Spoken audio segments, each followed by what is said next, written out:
तर मित्रांनो, आपल्याला माहित आहे की आपण सातत्यानं म्हाडा संदर्भात किंवा सिडको संदर्भात जे काही अपडेट आपल्याला मिळतात ते प्रत्येक अपडेट आम्ही तुमच्यापर्यंत पोहोचत असतो.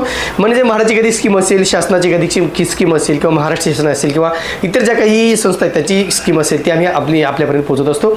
आणि अनेक जण या योजनेकडे डोळे लावून बसलेले असतात की मला सुद्धा या सरकारच्या योजनेमधून घर मिळायला पाहिजे. पण मित्रांनो, ज्यावेळेस ही घरांची प्रोसेस केली जाते, घरांची विक्री केली जाते, त्यावेळेस लॉटरी हा एक निकष ठरवला जातो आणि लॉटरीसाठी वेगवेगळे नियम लावले जातात आणि त्या नियमाला अधीन राहूनच किंवा नियमाच्या अधीन राहूनच तुम्ही हे अर्ज सादर करू शकता. आणि जर लॉटरीत नंबर आला किंवा सोडतीमध्ये नंबर आला तर तुम्हाला ते घर मिळतं. पण तिथेच मित्रांनो, ज्यांना सोडतीत घरे लागत नाहीत, ज्यांना लॉटरीमध्ये घरे लागत नाहीत, त्यांचं काय? मग ही लोक, ही मंडळी किंवा असे अर्जदार की ज्यांना लॉटरीत घर लागत नाही, ते वेगवेगळ्या पर्यायांचा विचार करतात किंवा वेगवेगळ्या पर्यायांचा अवलंब करताना दिसून येतात. आणि तिथेच कुठेतरी या गरजू अर्जदारांची फसवणूक सुद्धा केली जाते. आणि असाच एक प्रकार मित्रांनो गोरेगाव पश्चिम येथील लिंक रोड येथील म्हाडाच्या कॉलनीमध्ये घडलेला आहे. आता नेमका हा प्रकार काय आहे, कुणाची फसवणूक झालेली आहे आणि ही जी काय फसवणूक आहे मित्रांनो, ही तब्बल 36 लाखाने फसवणूक झाली. म्हणजे म्हाडाचं घर विकत देतो हे आमिष दाखवून जवळजवळ 36 लाखाची फसवणूक करण्यात आल्याचा प्रकार गोरेगाव पश्चिम येथे घडलेला आहे.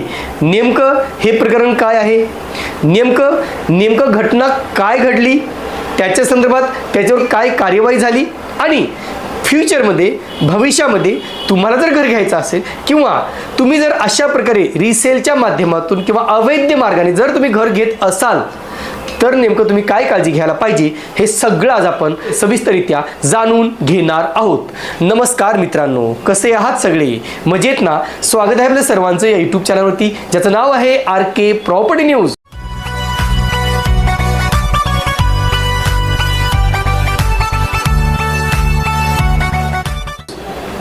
आता पहा मित्रांनो, आम्ही ज्यावेळेस RK प्रॉपर्टी न्यूज या चॅनलची सुरुवात केली ती मुळातच की ही जी काही महाराष्ट्र शासनाची योजना आहे जी म्हाडाची किंवा सिडकोच्या माध्यमातून गरजू लोकांना कमी किमतीमध्ये घरे दिली जाते, ही योजना सर्वसामान्यांपर्यंत पोहोचावी, गरजूपर्यंत पोहोचावी, तळागाळातील लोकांपर्यंत पोहोचावी यासाठी आम्ही आपल्या चॅनलची निर्मिती केलेली आहे. फक्त व्ह्यूज कमवणे किंवा लाईक्स कमवणे याच्यातून आम्ही हे चॅनल सुरू केलेलं आहे. आणि प्रत्येक व्हिडिओमध्ये आम्ही शक्यतो व्हिडिओमध्ये आम्ही बोलत नाही की तुम्ही सबस्क्राईब करा किंवा लाईक करा, ती बोलण्याची सुद्धा गरज नाही मित्रांनो. कारण जर एखाद्या व्यक्तीला किंवा काही लोकांना जर एखादा कंटेंट आवडत असेल ते आपसुकच ते चॅनलशी जोडले जातात आणि ते आपल्या चॅनलशी जोडले गेल्यानंतर सातत्याने ते आपले व्हिडिओज बघत असतात. आणि आज मित्रांनो आपल्या चॅनलचे जवळजवळ 2,26,000 सबस्क्रायबर पूर्ण झालेले आहेत आणि केवळ हे आपल्या प्रेमामुळे शक्य झालेलं आहे. आता आपण वळू मित्रांनो आपल्या मुद्द्याकडे. आज जी काही घटनेबद्दल आपण बोलतोय त्या घटनेचं गांभीर्य तुम्ही लक्षात घ्यायला पाहिजे. नेमकं अशा घटना का घडतायत हे आपण लक्षात घ्यायला पाहिजे आणि आपण अशा घटनापासून कसं स्वतःला दूर ठेवायला पाहिजे हेही आपण लक्षात घेणं महत्त्वाचं आहे.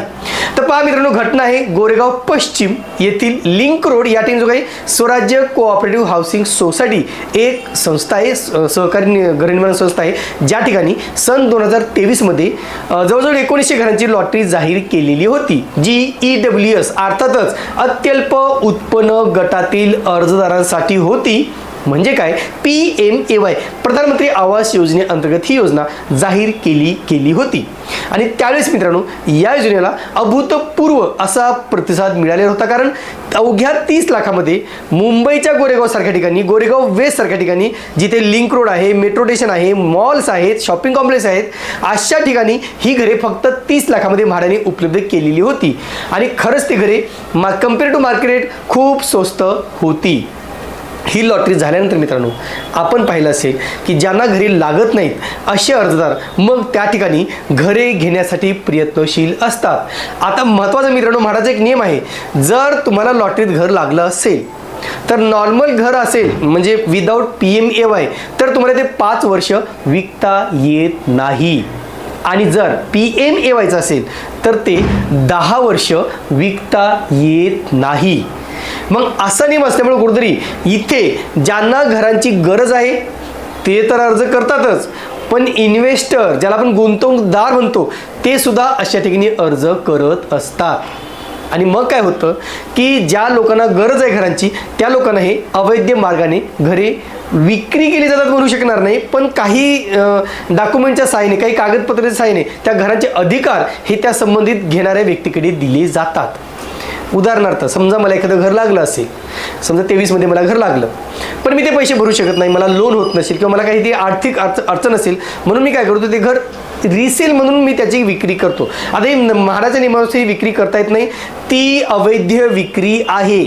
मग अशा वेळेस तो मालक काय करतो की एखादा एजंट पकडतो आणि कधी घेणारी पार्टी आहे का ते बघितलं जातं आणि मग घेणाऱ्या पार्टीच्या एजंटच्या मार्फत तो संपर्क केला जातो आणि मग त्या घराचे व्यवहार केले जातात जे नियमबाह्य आहेत. मग तिथे सगळे घराचे पैसे भरणे, जे काय तुमचे शेड्यूल ठरते त्याच्यानुसार पैसे भरणे. इथे फक्त एकच आहे मित्रांनो, आधार एकच घेतला जातो. एक आहे पॉवर ऑफ अटॉर्नी, ओके, एक त्याला आपण मराठीमध्ये कुलमुखत्यार पत्र म्हणतो, ते केलं जातं. दुसरं आहे रेंट ॲग्रीमेंट आणि तिसरं आहे विल पॉवर, ज्याला आपण मृत्यूपत्र म्हणतो. हे 2 डॉक्युमेंट्स आहेत जे महत्त्वाचे आहेत आणि रेंट ॲग्रीमेंटच्या साहाय्याने हे व्यवहार केले जातात. आता लक्षात घ्या, तुम्हाला जर लॉटीत घर लागलं असेल तर तुम्ही रीतसर नियमानुसार भाड्याने देऊ शकता, लक्षात घ्या, पण विक्री करता येत नाही. इथे काय झालेलं आहे की ज्या व्यक्तीला घर लागलेलं आहे ती व्यक्ती दुसऱ्या व्यक्तीला घर विकते. आता प्रकरण तुम्ही लक्षात घ्या, गोरेगाव येथील प्रकरण आहे आणि फिर्यादी जे कोणी आहेत, ज्यांनी ही तक्रार केलेली आहे, ज्यांची फसवणूक झालेली आहे, ते व्यक्ती आहेत मित्रांनो जनार्दन काटकर, ज्यांचं वय वर्ष आहे 66 वर्ष आणि ते निवृत्त कर्मचारी आहेत आणि निवृत्तीच्या उंबरठ्यावर असताना आपल्या आयुष्यामध्ये एखादं घर असावं, मुंबईमध्ये आपण इतक्या वर्ष नोकरी करतोय, आपलं मुंबईत घर असावं अशी प्रत्येकाची इच्छा असते. त्या इच्छेपोटीच का होईना आपण घर घेण्यासाठी नको ते धाडस करतो आणि इथे सुद्धा हीच बाब घडलेली आहे. जनार्दन काटकर साहेबांनी एजंटच्या माध्यमातून घरांचा व्यवहार केला. लक्षात घ्या, किती लाखाचा व्यवहार होता, तर जे घर 30 लाखाला मिळालं होतं त्याचा सौदा 37 लाखामध्ये केला असल्याचं उघडकीस आलेलं आहे. आता हे जे काही प्रकरण मित्रांनो, ह्याच्या संदर्भातलं सविस्तर वृत्त हे 24 फेब्रुवारी 2026च्या लोकमत या वृत्तपत्रामध्ये प्रसिद्ध झालेलं आहे आणि त्याशिवाय वेगवेगळ्या वृत्तवाहिन्यावरती, वेगवेगळ्या प्लॅटफॉर्मवरती, वेगवेगळ्या न्यूजपेपरमध्ये या संदर्भातलं वृत्त आलेलं आहे. पण नक्कीच याच्यावरती व्हिडिओ बनवणं सुद्धा तितकंच महत्त्वाचं आहे. आता पहा, इथे 37 लाखाचा व्यवहार, 38 लाखाचा व्यवहार ठरला होता. 2 लाख रुपये हे तुमचे जेव्हा डॉक्युमेंट्स होईल, रजिस्ट्रेशन होईल, ताबा होईल त्यावेळेस ते दिले जाणार. त्यांनी 36 लाख रुपये व्यवहाराचे संबंधित व्यक्तीकडे दिले गेले होते. आता याच्यात कोण कोण सामील होतं, तर जे कोणी घराचे मालक आहेत, ज्यांनी हे घर विक्रीसाठी काढलं होतं ते होते मित्रांनो सुधा दुबे आणि सुमित कुमार दुबे, जे विनर्स आहेत म्हाडातले, त्यांच्या नाव हे घर होतं. आणि इथे जे मध्यस्थी म्हणतो आपण, ज्याला एजंट म्हणतो, जे मध्यस्थी आहेत ते होते मित्रांनो दत्ताराम साळवी, पवन कुमार मेहता, सनमुगम अमावासे कोंडर, हे 3 लोक होते की ज्यांनी हा व्यवहार करण्यासाठी मध्यस्थी केलेली होती. फ्लॅट नंबर आहे मित्रांनो building number 3E, flat number 208 असा त्याचा पत्ता आहे आणि या घरांचा हा व्यवहार 2024मध्ये झालेला आहे. ऑक्टोबर 2024मध्ये घराचा व्यवहार झालेला आहे. डॉक्युमेंट्स बनवलेले आहेत, सगळे साईन झालेले आहेत, सह्या झालेल्या आहेत आणि जेव्हा हे सगळं पैसे भरल्याच्यानंतर जेव्हा ओनरच्या घेणाऱ्यांनी जेव्हा अप्रोच केलं की मला घरांचा ताबा द्या, तर 2025 पासून हा घरांचा ताबा देण्यासाठी टाळाटाळ करण्यात येत होती. म्हणजे मार्च 2025 म्हणजे आज तब्बल 1 वर्ष होते, तर 1 वर्षापासून ते फॉलोअप घेतात की आम्ही पैसे भरले, 36,000 रुपये भरलेत मित्रांनो यातले, आणि त्याच्यानंतर हा घराचा ताबा मिळावा यासाठी हे जे कोणी दाम्पत्य आहे जनार्दन काटकर हे सातत्यानं पाठपुरावा करत होते. पण त्यांच्या पाठपुराव्याला दाद मिळत नव्हती आणि अखेर त्यांनी जो काही पत्ता डॉक्युमेंट्समध्ये दिलेला आहे, जो काही पत्ता रजिस्ट्रेशनच्या वेळेस दिलेला आहे, जो काही पत्ता पॉवरमध्ये दिलेला आहे, जो काही पत्ता आधारवरती दिलेला आहे, त्या पत्त्यावरती अप्रोच केलं, त्या पत्त्यावरती गेले, त्या पत्त्यावरती शोधण्याचा प्रयत्न केला, पण त्या पत्त्यावर अशी कुठलीही व्यक्ती राहत नसल्याचं दिसून आलेलं आहे. लक्षात घ्या मित्रांनो, म्हणजे आधारावरती पत्ता आहे म्हणजे ती व्यक्ती तिथेच राहते याची शाश्वती नाही.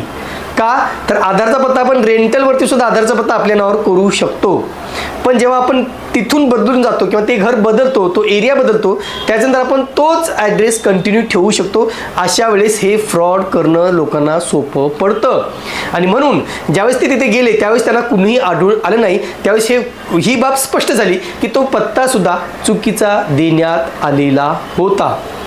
आता महत्त्वाची बाब ही आहे मित्रांनो की मी या संदर्भात या व्यक्तींनी घेणाऱ्यांनी म्हाडाकडे दाद मागितली नाही का? दुसरा प्रश्न, यांनी काही न्यायालयीन प्रक्रिया केलेली आहे का? तिसरा प्रश्न, एवढी जरी फसवणूक झाली असली तरी त्यांनी गुन्हा दाखल का केला नाही? असे काही प्रश्न उपस्थित होऊ शकतात। आता महत्त्वाचं म्हणजे मित्रांनो की जो काही प्रकार घडलेला आहे त्या प्रकारामध्ये पहिलं पहा की म्हाडाची जी काही रिसेल पद्धत आहे, रिसेल पद्धत म्हणजे ही अनऑफिशियली बऱ्याच मोठ्या प्रमाणात अशा घरांचे व्यवहार केले जातात। लक्षात घ्या की एखाद्याला घर लागला असेल, तो घराचे पैसे भरण्यास असमर्थ असेल किंवा तर तो गुंतवणूकदार असेल की त्याला फक्त पैसेच कमवत असेल, अशी लोकंसुद्धा लॉटरीत फॉर्म भरून घरी घेतात आणि ती अशा अवैध प्रकारे ते विकतात, जे 5 वर्षानंतर नावे केली जातात। इथे सुद्धा काय झालं की ही गोरेगावची घरे PMAY अर्थातच प्रधानमंत्री आवास योजनेअंतर्गत असल्यामुळं ह्या घराचा व्यवहार जरी ऑक्टोबर 2024 मध्ये झाला असला तरी ते त्या व्यक्तीच्या नावावर कधी होणार तर 2034 मध्ये होणार, कारण 10 वर्ष ही घरे विकता येत नाहीत आणि तब्बल 10 वर्षाचा कालावधी असतो मित्रांनो हे घर नावावर करण्यासाठी। त्यासाठी रीतसर म्हाडाची परवानगी, म्हाडाचं ना हरकत प्रमाणपत्र हे घ्यावं लागतं, त्याशिवाय ही घरे आपण इतरांना हस्तांतरित करू शकत नाही। आणि म्हणून इथे काय चूक झालेली त्यांच्याकडून, एकतर त्यांनी हा व्यवहार मध्यस्थांच्या मार्फत केला। आता बघा आपण इथे काय होतं माहिती आहे का की ह्या व्यवहारामध्ये फसवणारे हे खूप जवळचे लोक असतात, खूप अननोन व्यक्तीशी एवढा मोठा व्यवहार कोणी करत नाही।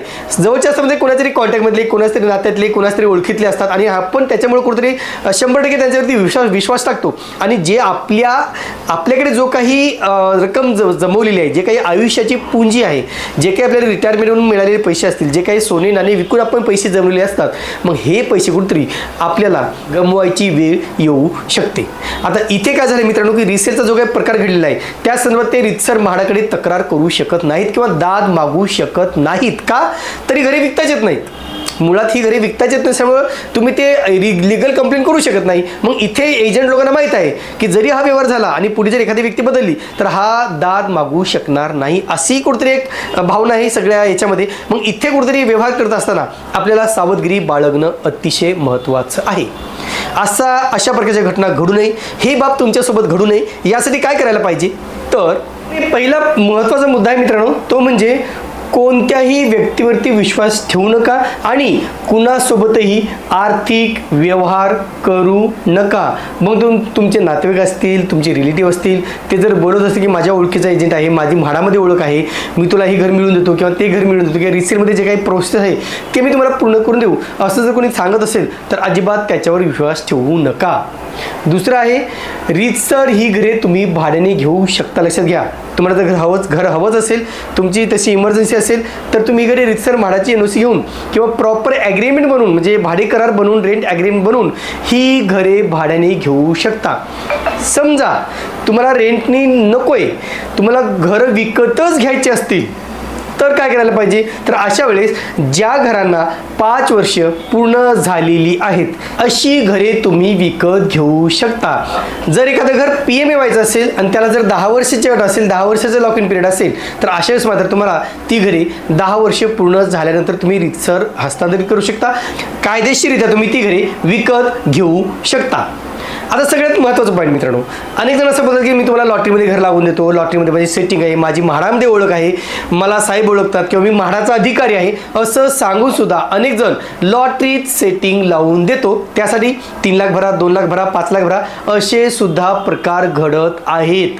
कृपया अशा वेळेस तुम्ही सावधगिरी बाळगा की कुणावरही विश्वास न ठेवता फक्त लॉटरी प्रोसेसच्या माध्यमातून घरे घेण्याचा प्रयत्न करा, जेणेकरून तुमची फसवणूक होणार नाही। कारण अनेक जण लॉटरीत सेटिंग लावून देतो, लॉटरीत घर मिळवून देतो, वेटिंगमध्ये तुमचं घर लावून देतो, तुमचा नंबर वेटिंगमध्ये आहे तर तुम्हाला मी कन्फर्म करून देतो, असेही अनेक जण अवैध प्रकार आहेत किंवा अनधिकृत प्रकार आहेत, असे म्हाडामध्ये वारंवार घडत आहेत। आणि म्हणून मित्रांनो या व्हिडिओच्या माध्यमातून आम्ही सर्वसामान्य अर्जदारांना जागरूक करण्यासाठी हा व्हिडिओ आम्ही बनवत आहोत, कारण ही फक्त एकच केस नाही मित्रांनो, याच्यापूर्वी मुंबईमध्ये अशा अनेक घटना घडलेल्या आहेत आणि अनेकांची करोडो रुपयांची फसवणूक सुद्धा झालेली आहे.